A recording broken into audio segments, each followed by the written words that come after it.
मैं मुकेश उदैनिया आप सभी को नमस्कार करता हूं और जगन्नाथ पुरी में जो रथ यात्रा प्रारंभ हो रही है और रथों उत्सव मनाया जा रहा है उस टॉपिक को लेकर हाजिर हूं। उड़ीसा प्रांत के पुरी में विश्व प्रसिद्ध जगन्नाथ रथ यात्रा और रथों उत्सव आज से आरंभ हो रहा है जो 16 जुलाई तक चलेगा। भारत राष्ट्र के एकत्व और सामाजिक समरसता के प्रतीक इस मंदिर का इतिहास बहुत उतार चढ़ाव भरा है। विध्वंस और पुनः निर्माण का संघर्ष अयोध्या के बाद इसी मंदिर का है। रथ यात्रा और पुरी का जगन्नाथ मंदिर ऐतिहासिक, सांस्कृतिक, सामाजिक एवं धार्मिक दृष्टि से बहुत महत्वपूर्ण है। माना जाता है कि पुरी मंदिर का निर्माण 200 वर्ष ईसा पूर्व हुआ था। आदि शंकराचार्य जी द्वारा स्थापित 4 धर्म पीठों में एक पीठ पुरी में भी स्थापित है। यह ऋग्वेदी पीठ है और गोवर्धन मठ के नाम से जानी जाती है। पुरी के विश्व प्रसिद्ध जगन्नाथ जी मंदिर से रथ यात्रा आरंभ होती है। इस मंदिर में जगन्नाथ जी के रूप में भगवान कृष्ण, उनके बड़े भ्राता बलभद्र, जो बहन सुभद्रा जी की प्रतिभा स्थापित है। भगवान जगन्नाथ जी अपने भाई बलभद्र, जिन्हें बलराम कहते हैं, और बहन सुभद्रा के साथ प्रतिवर्ष आषाढ़ शुक्ल पक्ष द्वितीया को 3 रथों में सवार होकर गुड़िंचा मंदिर जाते हैं। यह मंदिर यहां से 3 किलोमीटर दूर है। वहां कुछ दिन रुककर आषाढ़ शुक्ल पक्ष दशमी को लौटते हैं भगवान। इस वर्ष यात्रा 7 जुलाई को आरंभ हो रही है और इसका समापन 16 जुलाई को होगा।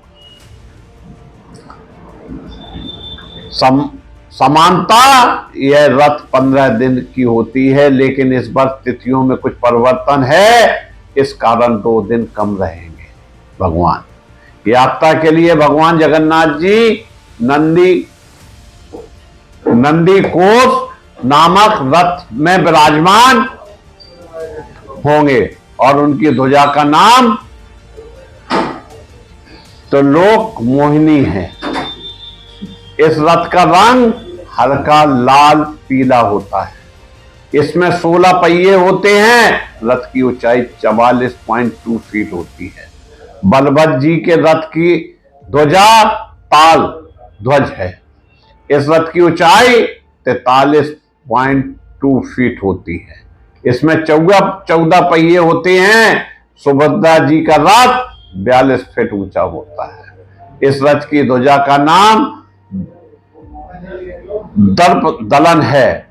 सबसे आगे बलभद्र जी का रथ मतलब बलराम जी का रथ, उनके पीछे सुभद्रा जी का रथ मतलब बलराम की बहन का रथ, और फिर भगवान जगन्नाथ जी का रथ मतलब भगवान कृष्ण का रथ। रथ के साथ ही दारुक और द्वारपाल जय विजय होती है, जबकि संरक्षक गरुड़ जी हैं। इन रथों को 50 मीटर लंबी रस्सियों द्वारा हाथ से खींचा जाता है। यह नजारा अद्भुत होता है। रथ खींचने के लिए मानो स्पर्धा हो जाती है। वहां उपस्थित लाखों श्रद्धालुओं में सभी रथ खींचकर पुण्य लाभ लेना चाहते हैं। सबसे पहले बलराम जी का रथ खींचा जाता है, फिर देवी सुभद्रा का और फिर भगवान जगन्नाथ का रथ होता है। रथ यात्रा की तैयारी अक्षय तृतीया से आरंभ हो जाती है। यात्रा के लिए प्रतिवर्ष नए रथ बनाए जाते हैं। इसके लिए नारियल और नीम की लकड़ी का उपयोग होता है। इन रथों के निर्माण के लिए आधुनिक मशीनों का उपयोग नहीं होता है। स्थानीय कारीगर परंपरागत कला से तैयार करते हैं। रथ के लिए लकड़ियां पेड़ से नहीं काटी जाती हैं, बल्कि संग्रहित की जाती है।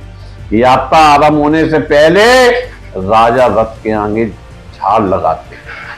उनके साथ राजपुरोहित और सवर जनजाति समाज के मुखिया होते हैं।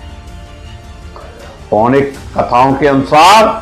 कथा के अनुसार यह सवर भील जनजाति बाहुल क्षेत्र रहा है। प्राचीन काल में उनके मुखिया विश्व वसु थे। वे भगवान नील माधव के उपासक थे। प्रतिदिन भक्ति भाव से उपासना करते थे। भगवान नील माधव ने एक रात राजा इंद्रधुम को स्वप्न में मंदिर बनाने को कहा। राजा ने अपने पुरोहित विद्यापति को मूर्ति लाने को कहा।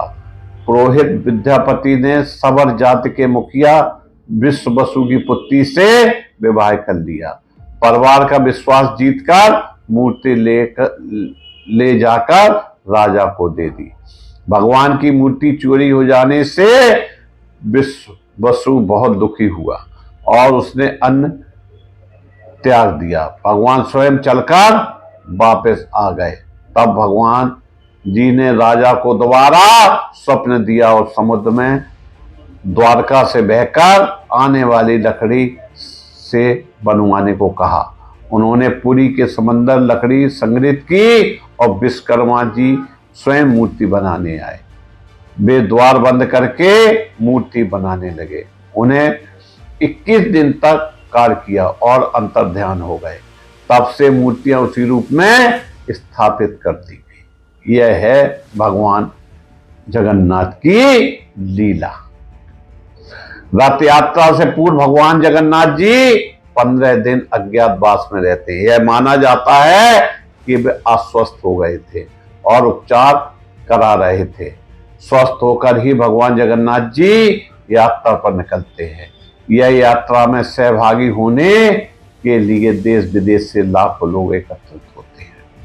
यह यात्रा पूरे राष्ट्रीय वैभव से निकाली जाती है। यह यात्रा पूरे क्षेत्र में एक संदेश देती है। मेहनती परिवार, समाज और राष्ट्रीय एकत्व की प्रतीक देवी भारत के समस्त तीर्थ त्योहार और उत्सव परंपराओं व्यक्तिगत मात्रा, परिवार, समाज और राष्ट्र निर्माण का संकेत होता है।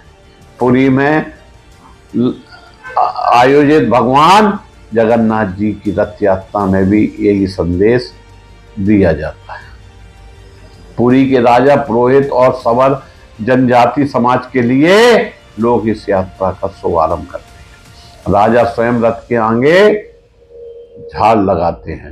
राजा का झाड़ लगाना, उनके साथ पुरोहित एवं सवर भील जनजाति मुखिया का साथ होना भारतीय समाज की समरसता का प्रतीक है। भगवान जगन्नाथ के मंदिर में सवर भील जनजाति समाज के पुजारी भी होते हैं। मंदिर की दूसरी विशेषता है कि इसके सेवादारों में सभी प्रांतों भाषी के लोग हैं। भगवान श्री कृष्ण की यहाँ नील माधव और जगन्नाथ जी के रूप में विराजे हैं। उनका वे जन्म स्थान मथुरा और उनकी नगरी द्वारका है। मानता है कि पहली बार जब भगवान जगन्नाथ जी काष्ठ प्रतिमा राजा द्वारा बनाई गई थी, वह द्वारका से समुद्र में बहकर आई थी। और यदि पूरी भारत के एक छोर पर है तो द्वारका बिल्कुल दूसरे छोर पर। मंदिर में देवी सुभद्रा की प्रतिमा भी है। सुभद्रा जी भगवान श्री कृष्ण की बहन है, जो हस्तिनापुर भी आई थी। हस्तिनापुर आज का दिल्ली महानगर है। तीसरा, यहाँ दुखी विभीषण द्वारा भगवान जगन्नाथ जी की आराधना करने का स्थल भी है। विभीषण श्रीलंका के राजा थे। दिल्ली और श्रीलंका भारत के दूसरे छोर पर है। यह स्थिति द्वारकापुरी की भी है, अर्थात जगन्नाथपुरी मंदिर और रथोत्सव में जहां समाज के सभी समुदाय की सहभागिता है, उसी प्रकार पूरे भारत के दर्शन है। मंदिर में भगवान जगन्नाथ जी के बड़े भ्राता बलभद्र मतलब बलराम और बहन सुभद्रा जी है। यह प्रवास समन्वय का संदेश है।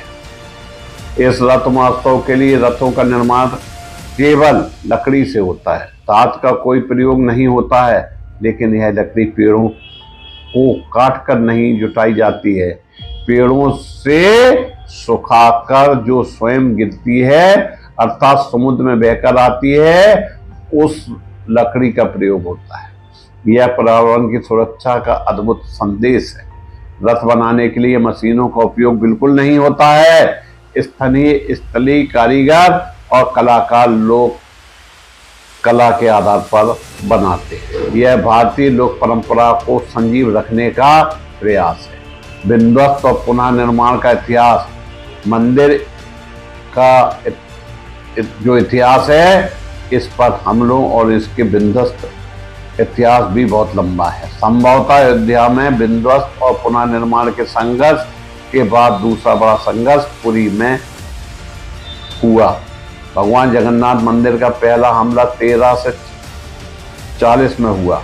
तब उड़ीसा का नाम उत्कल प्रदेश था। तब बंगाल के भी सुल्तान इलियास शाह ने भारी सेना के साथ जोरदार हमला बोला और राजा नरसिंह देव तृतीय ने हमले का मुकाबला तो किया, मंदिर की रक्षा न हो सकी। आक्रमणकारियों ने मंदिर परिसर में सामूहिक नरसंहार किया और विध्वस्त भी।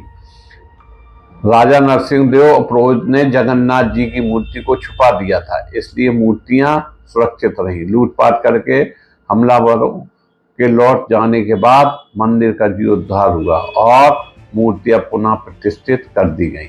मंदिर पर दूसरा हमला 1360 में दिल्ली के सुल्तान फिरोज शाह तुगलक ने किया। तीसरा हमला 1509 में बंगाल के सुल्तान अलाउद्दीन हुसैन शाह के कमांडर इस्माइल गाजी ने किया था। इस तरह से तीन हमले जगन्नाथपुरी में हुए। लेकिन जगन्नाथपुरी में आज भी भगवान साक्षात रूप से विराजमान हैं और कुछ दूरी पर समुद्र है, लेकिन जिसकी गर्जना मंदिर पर नहीं सुनाई देती है। यह है भगवान जगन्नाथ का वास्तविक रूप। मैं मुकेश सुदैनिया आप सभी को नमस्कार करके अपनी बात समाप्त करता हूँ।